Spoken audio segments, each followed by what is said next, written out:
লোটে মাছ খেতে কারা কারা ভালোবাসো ঝটাপট হাত তুলে ফেলো, কারণ আমি আজকে নিয়ে চলে এসেছি দুর্দান্ত স্বাদের একটা লোটে মাছের রেসিপি।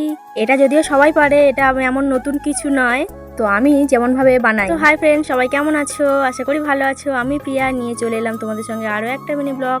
তো চলো দেখতে থাকো কি রান্না বান্না করি আজকে দুপুরে। তো প্রথমে নিয়ে নিয়েছি এখানে লোটে মাছ। তো লোটে মাছটাকে ভালো করে ধুয়ে পরিষ্কার করে নিয়েছি। এবারে চলো এটাকে নুন হলুদ ভালো করে মাখিয়ে নিই। ঠিক আছে, তো প্রথমে দিয়ে দিচ্ছি পরিমাণ মতো লবণ আর একটু সামান্য হলুদ গুঁড়ো, আর দিয়ে দেবো এখানে লেবুর রস। আর জানো তো লেবুর রস দিলে মাছটা কি সুন্দর গোটা গোটা থাকে, আর লোটে মাছ গোটা গোটা থাকলে তবেই না খেতে ভালো লাগবে। তাই জন্য এখানে নুন হলুদ আর লেবু বেশ ভালো করে মাখিয়ে নিচ্ছি। আর তোমরা লোটে মাছ কি করে খেতে ভালোবাসো অবশ্যই কমেন্টে জানাবে। অনেকে আছে ঝাল করে খায়, অনেকে আছে লোটে মাছের পেঁয়াজ রসুন দিয়ে যে শুকনো শুকনো করে যে চচ্চড়িটা হয় ওটা অনেকে খেতে ভালোবাসে। তো লোটে মাছের যাই করো না কেন সবটাই কিন্তু খুব সুন্দর লাগে। তো যাই হোক, আমার মাছটাও মাখানো হয়ে গেছে। তারপরে এখানে আমি কড়াইতে তেল দিয়ে অল্প একটু দিয়েছি কালো জিরে। আর লোটে মাছ একটু পেঁয়াজ রসুন বেশি করে দিয়ে রান্না করলে তবেই বেশি ভালো লাগে, ওই জন্য এখানে আমি একটু বেশি পরিমাণে পেঁয়াজ দিয়েছি আর দিয়েছি টমেটো। আর এখানে দিয়েছি অল্প করে লবণ, কারণ পেঁয়াজটা যাতে তাড়াতাড়ি নরম হয়ে যায়, যার জন্য আমি এখানে দিয়েছি লবণ। দিয়ে এটাকে বেশ ভালো করে কষিয়ে নিয়ে পেঁয়াজটা লাল লাল হয়ে গেলে তখন এখানে দিয়ে দিচ্ছি আদা রসুন বাটা। আদা রসুন বাটাকে দিয়ে এটাকে যতক্ষণ না আদা রসুনের কাঁচা গন্ধটা বেরিয়ে যাচ্ছে ততক্ষণ এটাকে বেশ কষিয়ে নেব। নেওয়ার পর এখানে দিয়ে দেবো লঙ্কার গুঁড়ো, হলুদ গুঁড়ো। লঙ্কা হলুদ দেওয়ার পর এটাকে ভালো করে মশলার সাথে কষিয়ে নেব। ঠিক আছে, আর কষিয়ে নেওয়ার সময় একটু অল্প করে জল দিয়ে দিতে হবে, না যাতে মশলাটা না চুঙে যায়। আর জানো তো মাছটা কিনে এনেছিল আমার বর, আর ও অনেকদিন পর পর বাড়ি আছে, যে এখন ইচ্ছা হয় যে একটু ভালো মন্দ ওকে রেঁধে খাওয়াতে। তো যাই হোক, তোমাদের সাথে কথা বলতে বলতে এদিকে আমার মশলাটাও কষানো হয়ে গেছে। আর মশলাটা যখন এমন তেল ছেড়ে দেবে তখন এখানে আমি দিয়ে দেবো সেই মাখিয়ে রাখা লোটে মাছগুলো। আর এটাকে দিয়ে বেশ বেশ ভালো করে কষাতে হবে, কারণ লোটে মাছ একটু নরম হয়ে গেলে আর এটাকে নাড়ানাড়ি করা যায় না, কারণ ঘেঁটে যাবে। ওই জন্য এখন দিয়ে বেশ ভালো করে মশলার সাথে মিশিয়ে নিচ্ছি। ঠিক আছে, অল্প মাছ যেহেতু ওই জন্য কষাটা বেশ ভালোই হচ্ছে। আর দেখো আস্তে আস্তে মাছটা নরম হয়ে যাচ্ছে, তাই মাছটা নাড়াচাড়া একটু কম করে করতে হবে।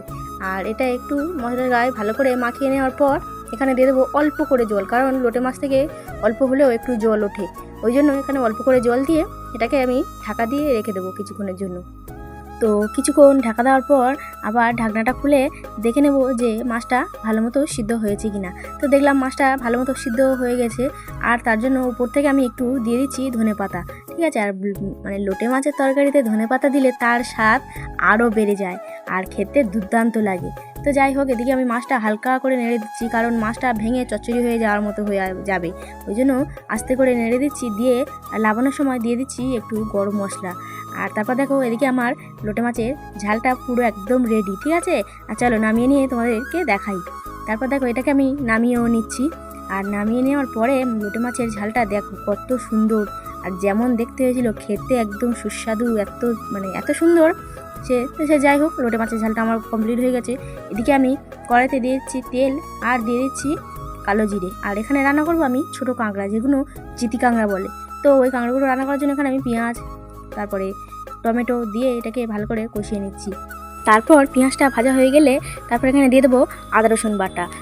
আর এই চিতি কাঁকড়া ছাড়া তোমরা আর কী কী কাঁকড়ার নাম জানো কমেন্টে একবার জানিয়ে দিয়ে যেও তো। তো যাই হোক, এদিকে আমার মশলাটাও কষানো হয়ে গেছে, আর এদিকে দিয়ে দিচ্ছি আমি কাঁকড়াগুলো। আর কাঁকড়াগুলো প্রত্যেকটা কাঁকড়াতে ঘি হয়েছিল, আর কাঁকড়াগুলো কত ছোটো ছোটো দেখতেই পাচ্ছ। আর আমার মেয়ে কাঁকড়া খেতে খুব ভালোবাসে, ওই জন্য ওর বাবার সঙ্গে সকালবেলা ঘুম থেকে উঠে মাত্র কাঁকড়া কিনতে চলে গেছে। তো যাই হোক, কাঁকড়াগুলো একটু ভেজে ভেজে নিয়ে তার মধ্যে একটু দিয়েছিলাম লবণ, একটু লঙ্কা হলুদ দিয়ে এটাকে বেশ ভালো করে কষিয়ে নিতে হবে। আর মশলাটা যাতে না চুঙে যায় ওই জন্য চাটলা থেকে অল্প একটু জল দিয়ে মশলাটাকে বেশ ভালো করে কষিয়েও নিচ্ছি। তো তারপর এখানে দেখো কাঁকড়াটা আমার ভালো করে কষানো হয়ে গেছে, আর এখানে আমি দিয়ে দেবো পরিমাণ মতো জল।